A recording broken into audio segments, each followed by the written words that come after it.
Добро вечер, почитувани гледачи. Добре дојдовте во новата емисија Прашалник на ТВМ телевизија. Од денес ја стартуваме првата емисија од третата сезона на овој исклучително успешен проект на ТВМ телевизија.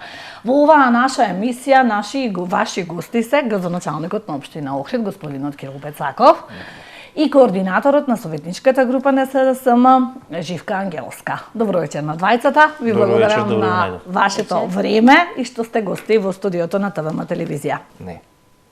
Состојбата во општина Охрид е катастрофална. Немат подобар збор од катастрофална. Побарав нормално како нов градоначалник да ги видиме кои се нашите побарувања, кои се нашите долгови обврски према фирми и поединци. И би беше доставено, сато ќе имам тематски презdenovиве, веројатно ќе во понеделник или вторник, каде што детално ќе ве запознам, и ми беше доставено првично дека станува збор за 432 милиони денари, значи тоа се околу 7 милиони евра.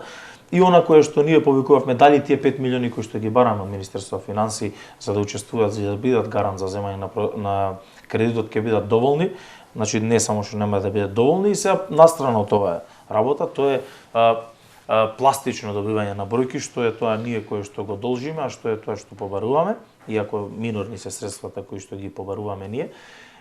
Побарав фактури кои што допарва стигнуваат, односно е сработено, а не е фактурирано и не е влезено во целава пресметка на долговите на општина Охрид. Долгот на општина Охрид е околу 12 милиони евра. Таму имаше 30 души во општина на договор на дело или привремено вработување, од кои 26 не се појавени на работа.